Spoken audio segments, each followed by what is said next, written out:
দুটো তিনটে রাজীব দা বলতে দাও, রাজীব দা এক লাইন।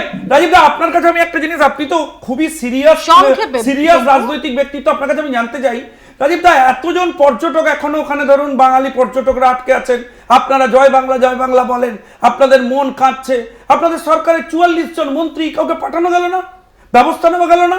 কেন্দ্র সরকার তো সাহায্য করছে, এবং দিল্লির রেসিডেন্ট কমিশনার পর্যন্ত যাননি, ইভেন আজ পর্যন্ত মুখ্যমন্ত্রী একবারও গেলেন না, বৈষ্ণব ঘাটায় যাননি, বেহালাতে যাননি।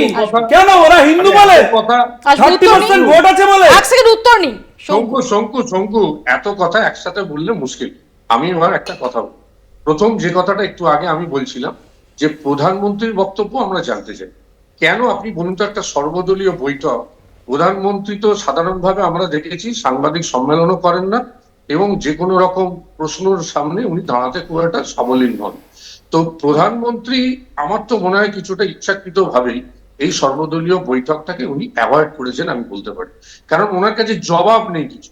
কাদের রাখলেন না, যাদের আমি একটু আগে বললাম যে গৃহমন্ত্রক তার দায় এড়াতে পারে না, এবং গৃহমন্ত্রীও নিশ্চিতভাবে তার দায় এড়াতে পারেন না কেন্দ্রীয় সরকারের।